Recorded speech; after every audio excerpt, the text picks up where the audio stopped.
search for joy. It's a swallow winging on the wind, its innocence in a boy. Loo-loo-loo-lero, loo-loo-loo-lie. Joy will come to anyone whose soul has learned to fly.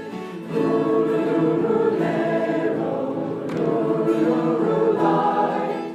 Joy will come to anyone whose soul has learned to fly. Joy in the singing, not in the songs unwelcome but never crave. If you think that laughter lies in things, to things you'll be but a slave. Loo-loo-loo-lero, loo-loo-loo-lie. Joy will come to anyone whose soul has learned to fly. Loo-loo-loo-lero, loo-loo-loo-lie. Joy will come to anyone whose soul has learned to fly.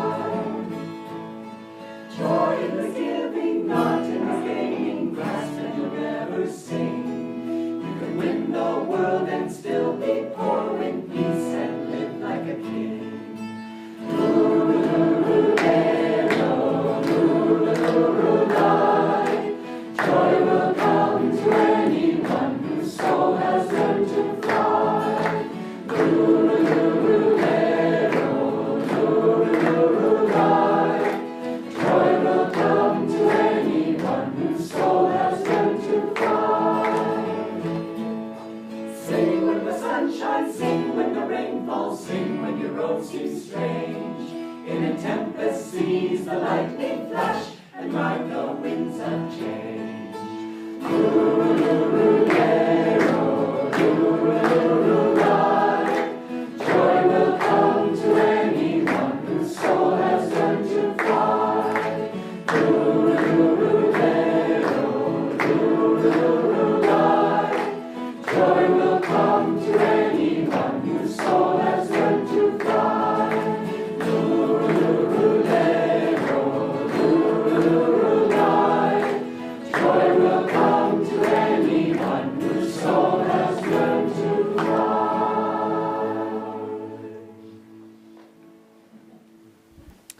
Good morning and welcome everybody to a Sunday service at Ananda Village. It's wonderful to be here with all of you on this beautiful spring day. I'd like to welcome all of our visitors and our guests at the Expanding Light and everybody who's watching on the internet. May you feel Master's presence coming to you through teachings this morning. My name is Latika, and with me this morning for Sunday service is Parvati. I'd like to read to you from Rays of the One Light. This is a book written by Swami Kriyananda. To each according to his faith. Truth is one and eternal. Realize oneness with it in your deathless self within. The following commentary is based on the teachings of Paramahansa Yogananda. In the Gospel of St. John, chapter 3, we read, Every one that doeth evil hateth the light, neither cometh to the light, lest his deeds should be reproved. But he that doeth truth cometh to the light, that his deeds may be made manifest, that they are wrought in God. It is a common experience, shared by most people, that when a person errs, he experiences a desire to hide that error from his conscience, instead of holding it up for purification. Error clutches its misdeeds to itself, and resists correction, though it is only in the state of purity that we can achieve perfect freedom. It requires an act of will to offer that awareness up to the light, and to hold it there until one's inner darkness is completely dissipated. For every state of consciousness has its own attractive power, and the more we allow that attraction to act upon us, the more we attract to ourselves the objective circumstances and experiences natural to it. Our faith is the attractive power of our underlying state of consciousness. Goodness attracts goodness. It takes goodness even to see goodness. Evil attracts evil, and it takes evil even to see evil, that is, to take special note of its existence. Whatever there is in you of darkness or light, offer it up to the heights. In the supreme light alone will you find salvation. Accept nothing less in yourself as your lasting reality. As the Bhagavad Gita says in the 12th chapter, "Cling thou to me, clasp me with heart and mind, so shalt thou dwell surely with me on high. But if thy thought droops from such height, if thou beest weak to set body and soul upon me constantly, despair not. Give me lower service. Seek to reach me, worshipping with steadfast will. And if thou canst not worship steadfastly, work for me. Toil in works pleasing to me. For he that laboureth right for love of me shall finally attain. But if in this thy faint heart fails, bring me thy failure." Thus, through Holy Scripture, God has spoken to mankind. Om, Om, Om.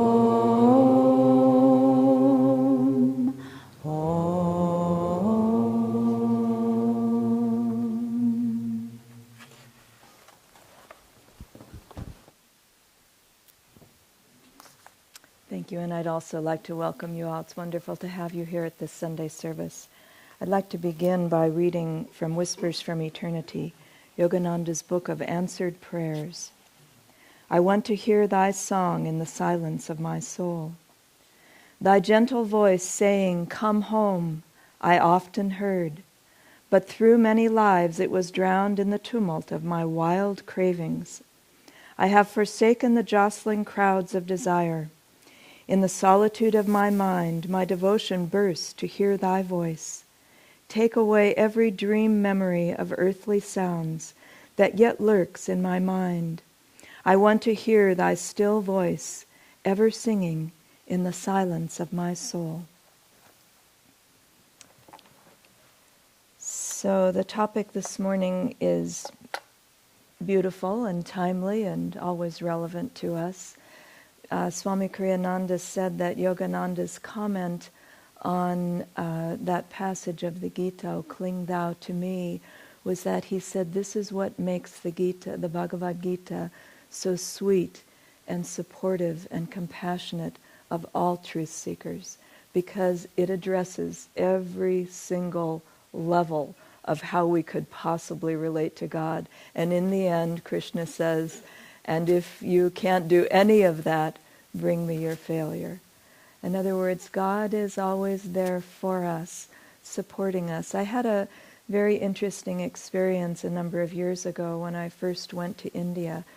And we were on a pilgrimage, and we went up to Vaishishta Guha, which is a little bit north of Rishikesh. And I had never been to any place in India, so it was very nice to see. And actually going there, the Ganges flows very strongly in that area, and it's up in the foothills. And Vaishishta Guha, being a little north of Rishikesh, it felt like down at the Yuba River here. It was very beautiful and yet simple and a little bit wild.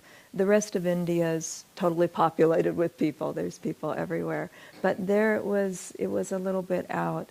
And there's the Guha is the cave where Vaishishta lived for 22 years.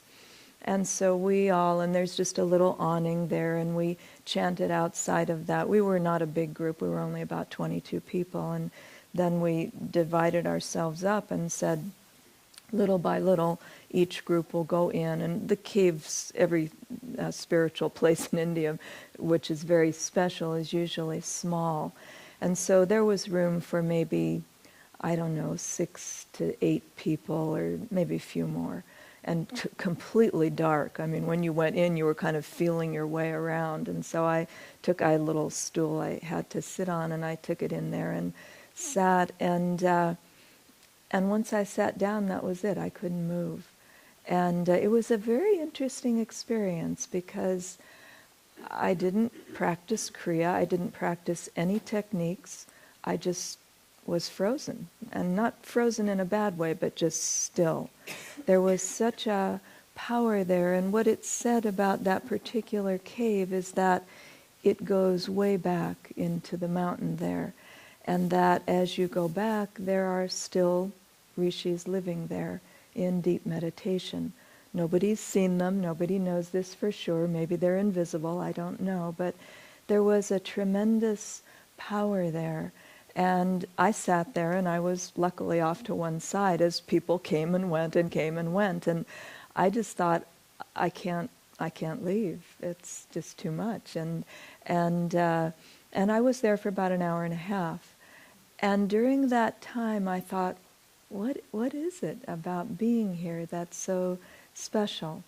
And what I could feel was that whatever the the energy or the presence or the consciousness that was there was saying was, we're just here to support you. And not me, but people, everybody. Anyone who seeks God, doesn't matter how they do it, we're here to support that. It was very subtle, soft, and loving. And it was a wonderful experience. It just, I thought, wow, that is it. You can hear these things, but to actually, in words and read them and all of that, but to actually experience what that consciousness is like is a great blessing, and it was a great blessing for me. But I thought that's exactly what I feel when I read the Bhagavad Gita. It's just that tremendous power, but at the same time saying, we're here to support you. This vibration, this consciousness that comes through the Gita, it's all about love and compassion and saying you can do this and you can do this and you can do this, always supportive. Our part of this, of course, is to be active. As Latika read, in willingness, we have to be willing to accept everything that comes to us as an opportunity for growth and change. Now that is quite a challenge, I'll tell you. In the early days here, the whole idea of willingness, well, we used to have the concept of the unwillingness monster who would jump on your back at the most inopportune time, and you'd say, no, I can't do that. No, I don't want to. All the opportunities for growth and all of that, there were many, many, and still are many, many. They come every day. But that unwillingness is there. And Swami Kriyananda says it takes an act of will. And that's really important to remember in everything we do. Spiritually, there is a tremendous force of Maya out there that its whole purpose is to get us to say no.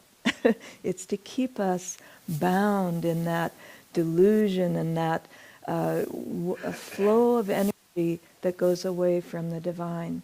So our part to actually be able to receive the support that the divine is ever offering us, ever flowing out to us, is to open, to be willing, to be there, to show up, to say yes to life, and to not back away from that.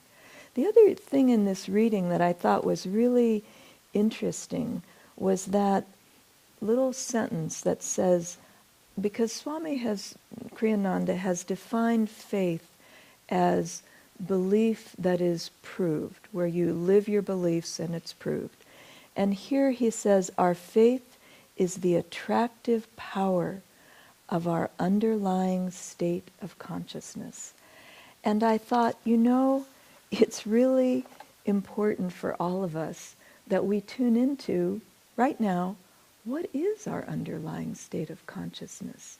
How do we generally react to the world around us? Because by doing that, and it's not a challenge in one way, but it's just saying, be aware. Are you in a flow? I remember years ago someone said to me, ants, automatic negative thoughts. That's a state of consciousness that some people have. Something happens and it's ants, automatic negative thoughts. And it's funny, but it's a real state of consciousness that we can, if we're not aware, flow into.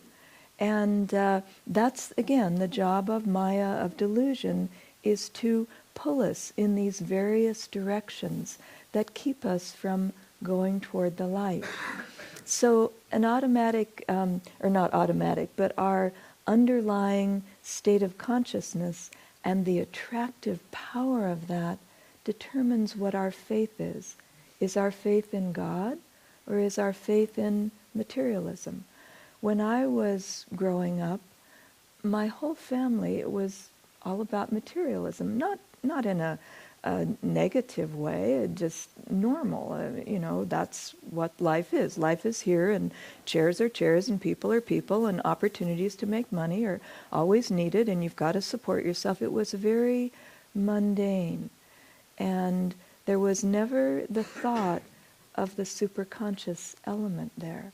And so I know for me, when I came on the path, I knew I had to completely separate myself from that consciousness so that I could get into a different flow and a different consciousness. But start to become, if you're not already, aware of what your underlying state of consciousness is on a daily basis. Is it negative? Is it with thoughts that are carping? Is it with always seeing problems? Is it with criticism of people? Is that generally where those are all negative? Or is it always in God? You see people and you think of light. As Master, one way you can think of this is, Master, here I am in this situation. How would you see this? How would you see this person? How would you see this situation? Just to get into that flow of the light. There's a story that's told in India about a king and his minister. And the minister had the philosophy, everything always turns out for the best. And one day the king was out hunting, the minister wasn't with him, and the king had his thumb cut off. And when they came back, the minister greeted him, and he said, "Well, my king, everything always turns out for the best." And that wasn't very well received by the king. He was in a lot of pain, and he had just lost a finger, a thumb, and so he was upset, and he threw the minister into prison. And so the minister was there languishing away, and the king and all the other ministers were very happy about this. They never quite liked this fellow anyway. So they were all out, and then they were out one day again hunting, and the king got separated and from the rest of the group and was captured by people, a gang of robbers who were going to sacrifice him. They believed in human sacrifice. And they came up to the point where they were ready to do this, and they noticed that he was missing his thumb. Well, human sacrifice, you have to be perfect to be sacrificed. So the king was saved. And so he went back and he thought, well, gosh, maybe everything does turn out for the best after all. And then he went back and he got his minister out of prison and was talking with him, and he said, well, it worked out all right for me, but what about you? It didn't work out so good for you. You were thrown into prison. And the minister said, well, yes, sir, but if I hadn't been in prison, I would have been with you, and I'm not missing my thumb. So everything always turns out for the best. But it's just interesting because that's, again, that minister, that's an underlying state of consciousness. Everything always turns out for the best. So we can cultivate that kind of consciousness in ourselves. And how do we do that? Daily practice. Every single thing we do adds into our state of consciousness and how we live our lives. Whether we're willing or unwilling or negative or whatever. And I was thinking, I've been reading the book by Dr. Lewis, the letters, basically, that Paramhansa Yogananda wrote to Dr. Lewis and to his wife. And they're very sweet. Basically Dr. Lewis after a few years, here he had met his guru, and after a few years he moved clear across the country, 3,000 miles away. Dr. Lewis was in Boston and Yogananda was in Los Angeles, and so he got to see him very infrequently, maybe once or twice a year. And so he would write these letters to Yogananda complaining about the group and the people in it and, you know, his finances. And Yogananda was always asking him for money, always, always. He wanted to draw him. He wanted him to come. He wanted him to give. He wanted him to be part of what was happening, even though he was so far away, and married and with 2 children, young children. But Yogananda would say to him, don't complain, don't worry about these things. Look at what God has given you. He's given you a house, and we didn't completely burn up in the depression, and all these various things have come to you that are great. Realize those. Don't worry about the other things that are happening. So Dr. Lewis really did hang in there. He gave a lot of money and had his family, and it was the depression and all these things, and traveling across the country. And at one point, Dr. Lewis was visiting Yogananda, and this is just an incident, but he was visiting him, and right when he was ready to leave, his hand got slammed in a car door. And his hand, he was a dentist, his hands were his way of life. I mean, he had to make money with his hands. And so this was like, oh no, he was just about to leave. And his wife immediately ran and told Yogananda about this. And Yogananda said, tell him to put it in his pocket and not look at it. And so Dr. Lewis, again, how are you going to react to this? This is your hand, you're going to run off to the doctor and, some operation or, this is catastrophe. Well, Dr. Lewis, after a lifetime, and probably had been a disciple for 20 years at this point, he put his hand in his pocket. And they luckily weren't driving, they were on a train, so he got on the train and he kept his hand in his pocket. By the time he got to Boston, his hand was just fine. Yeah. But put yourself in that situation. Do you have the momentum in your underlying state of consciousness at this point to do that? It's good to test ourselves, just to hear these things and think, could I do that? Would I be able to? And think, yes, I can start making the choices now that will get me to the point where I have enough spiritual momentum and faith that I could do that. And then it works out. His wife also, they had, living with the master, it's all about willingness. It's all about saying yes to life. And his wife also, she had a lot of tests. And when they moved to California, again, these are simple little things, but it's all about willingness, and it's all about acts of will in these simple little things. So put yourself in this situation. They were living at Encinitas, and Yogananda was there, and he decided that he'd like to make watermelon pickle. And watermelon pickle is a great Indian delicacy and very complicated to make and time-consuming and all this. And so anyway, they started with a group in the kitchen, and everything was going along, and Master was there, and Mildred Lewis was there, and others. And then Mildred noticed that one by one, people were, well, got to go now. And they were leaving. And it was in the evening that they started this. So, got to go. And so, until it was just her and Yogananda left. And then he said, I have to go now, but you need to stay and finish this. and she just, and it was late at night. And again, put yourself in this situation. And so, he left. And she went down to the room where Dr. Lewis was, and she said, this is what just happened. And everybody left, and then Master left, and he said, I should stay and finish this. And Doctor looked at her, and he said, I think you better go back in there and finish it. And so, to her credit, she did. And she said, and it took her all night, much of the night. She said, after that, I was never tired. There was something that happened there. And she said, I never felt tired again. It just went away.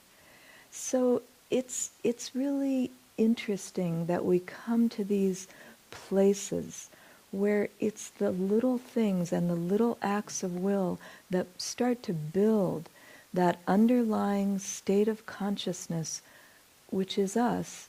And when these things come to us, we're able to act in the right way. It's not a miracle.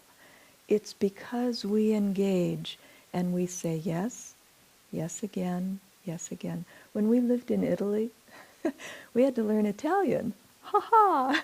It's fun at first. And then after a while, you really have to learn Italian. And learning anything like that this is how you speak. This is how you're going to communicate with people around you. So it's really important. But there comes a great unwillingness. I don't want to learn Italian. I hate Italian. I don't want to. So again, you have to just keep at it. And that applies to many, many things in our own lives, that if we know we should do something, then just keep at it. Just keep saying yes. You might say, but say yes. Just keep that energy going, because what you're doing is you're building your state of consciousness to where when the big things come, then you can also say yes and make incredible spiritual progress. I want to close. There's much more to be said on this topic, but let's not belabor it.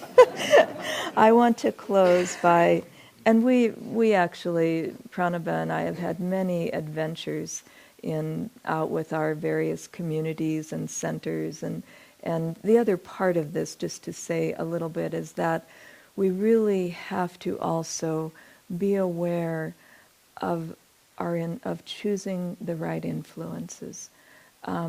Sometimes small choices can have big ramifications, and each one of us will be very different in that. It's like they say, for some people, one drink and whoosh, they're gone. They're an alcoholic. For some people, one little shot at the roulette table and whoosh, they're gone. We have things like that in our subconscious. So not to be afraid, but just be aware that it's not so easy. Choose the light. Choose it again and again and again. Because wandering outside of that, it gets tricky. And we're in a world right now, my God, wow. In Dwapara Yuga, I was just thinking about how this, at least how I would think of it. In Kali Yuga, you're pretty localized. You live in a place, you work in a place, you drive there, maybe if you have a car, you have a horse or whatever. But now we're in a time when that veil, that veil of what's possible is being lifted a little bit. And so we feel, I can be everywhere. I tuned into a website one time. I was just curious. And again, curiosity killed the cat. So, again, be aware. I was curious about this soccer game that was played at 12,000 feet. And so I followed a little thread. And it happens. It's a soccer game that happens up in the tribal areas of Afghanistan and Pakistan. And it's well known, it's famous. But I came to this website where this fellow was talking about it, and he had fiery eyes, and he was just looking out of this website. And I thought, I don't think this is a good thing to do. So I quickly got out of there. But do be aware, because that veil is being lifted right now. And when we transition from one age to another, what happens is that it comes back to us. It's our responsibility. Nobody is going to force you to look at websites or the internet or communicate with people who you don't want to communicate with. But you will do it if you're drawn into that kind of consciousness, that flow. So it's our responsibility. It comes back to us, and it's bigger and bigger. So be careful with what you do, and all of us, nobody is exempted, and really choose the light always. Don't fool around, because it's so easy. Once you know you want God and you have beliefs that you trust somewhat, test those beliefs, live those beliefs, and make them your own. That building faith will attract to you, as it says, more and more of the same. And you'll find that you're living as Swami Kriyananda does, in bliss, in light. You won't have anything to fear anymore. It'll all be there for you in that light. This is from the not the Bhagavad Gita, from the Rubaiyat of Omar Khayyam Explained, Quatrain 64 from the Expanded Meaning. And it's just very sweet for how we should live our lives spiritually. Never allow your courage or your quick wit in the face of difficulties to become paralyzed.